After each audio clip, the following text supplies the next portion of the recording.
What's up, everyone? J-Rock Games here, and welcome to the first ever Game Chat, a series where I yap about video game topics. Today, I'm talking about the announcements from the Rivals Assembled fan event that took place in California.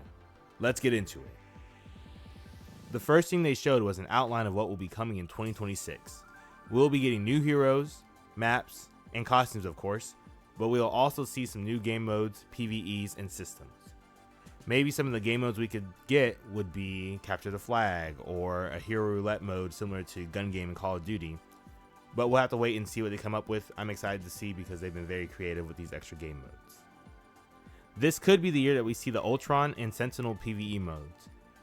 These might be tied to the Path to Doom event that will begin later on this year, but we'll talk about those possibilities a little bit later down the line. The one thing from this list that I'm most interested in will be the new systems. We just got our new proficiencies for the heroes, so I'm assuming that we'll be getting new achievements and maybe an increase to our level cap with this update. We could possibly see a new team up system too, based around actual teams like the Avengers, X-Men, or the Midnight Suns. We'll have to wait and see what they come up with, but I'm super interested in these new systems. Along with the outline for the year, they also tweeted something teasing Season 7 heroes. They said, "Stay tuned, Rivals, a Master Thief and Secret Agent collide in New York for an impossible mission. Find out more as Season 7 approaches."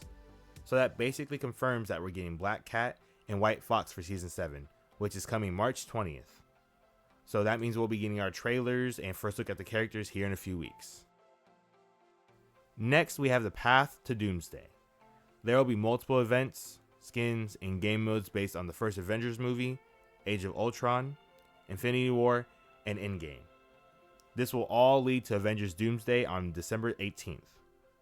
So let's take a moment and talk about what we could get for each movie. So they already announced that in April, we'll be getting a game mode based on the first Avengers movie. This game mode will be an asymmetrical PvP mode where one person will play as Loki with special Infinity Stone abilities that can turn their enemies against each other. I'm assuming that that means that Loki will be able to make other players see their teammates as Loki and maybe they attack them. Or Loki can create fake ult sounds to scare the players to scatter. Something along those lines that will disrupt the enemy's gameplay. But the enemy team also has the opportunity to summon Hulk to do his iconic Loki smash like he does in the first movie.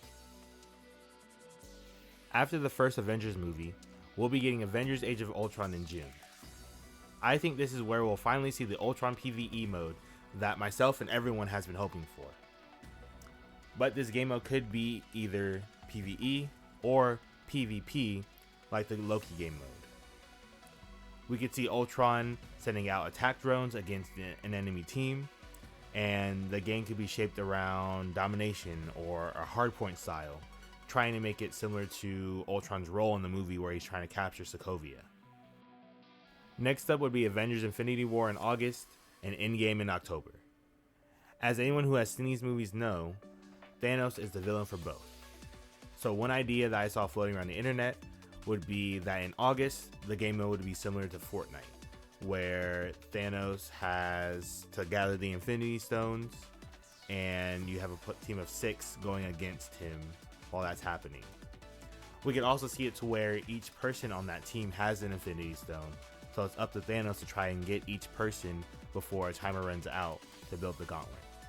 I'm going off my notes a little bit, but we could also see a game mode where there are 6 players and each person has an Infinity Stone, and they must fight the others to get all of the stones, and then whoever collects all the stones wins the game.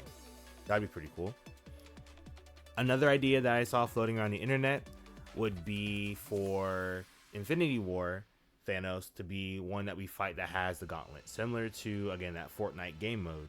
But then when we get to Endgame in October, we go up against the Thanos from 2014 in the movie, where he has his dual blade. Either way, I think we're going to get Thanos, or maybe some people from his Black Order crew, in the game as either playable characters or as some enemies. Anyway, all this will lead us to Avengers Doomsday on December 18th. This has the potential to be an awesome moment of synergy between Marvel Studios and Marvel Games. I'm not too sure that we'll be getting movie-related game modes in this event because again, Marvel tries not to spoil their movies sometimes. I mean, every now and then they'll put out a tweet of a scene 2 weeks afterwards, or there's that whole thing with Thunderbolts, New Avengers being kind of revealed. Maybe was it like 2 weeks? But I'm assuming that they're not gonna do that for this one, because this is like one of their big movies to end this saga. So we'll probably just be getting skins. Now, again, this could be the time where we see Doctor Doom in the game, and I've kind of been on the fence about seeing him in the game, but with the lore from season 6.5, with, you know, Doom 2099 being revealed that he doesn't really have memories, and also his past actions with how he did things with us in season 2, I think it's possible that we could get Doom 2099 as a playable character, and then maybe we just get an Avengers Doomsday skin for him down the line. Now, this could be a bit of a stretch, but this could be where they add Cyclops in the game. If you've been watching the trailers for the Avengers Doomsday movie, then you saw the one for the X-Men where Cyclops, James Marsden's Cyclops, is back, and I think he's going to play a pretty big role in this movie.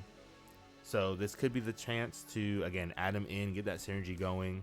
But I know that the Rivals fan base is just ready to get him already, and we don't want to wait too long. I mean, it's been as long as we waited for Blade almost at this point. But I know the community wants him sooner. So if we get him sooner, great. If not, Cyclops could be coming in December. And yeah, it's a long time, but I bet it'll be a very cool moment. So one of the last bits of announcements that we'll talk about today will be the figurines from, I don't know how to pronounce this, COSB, C-O-S-B exclamation point, and Hot Toys. They're going to be releasing figurines for Emma, Luna, Magneto, 2 different Spider-Man skins, and then 4 of the Marvel Rivals mascot Jeff skins. And I'm assuming these will be released soon, so if you're into the figurines, keep an eye out. So that was everything announced at the Rivals Assembled fan event. Personally, I'm looking forward to the MCU inspired events and how they're going to be adding in, again, those systems, seeing what kind of things they're just going to be adding to the game. I'm excited to see how it's going to grow throughout the year. But what are you looking forward to most? Let me know in the comments below. And if you made it this far, thank you for watching. Again, I love talking about video games, and I'm very much into Rivals and Marvel. So if you enjoyed listening to me yap, subscribe, follow me on Twitch, TikTok. I stream almost every day. Stop by and say hi. Again, thanks for watching.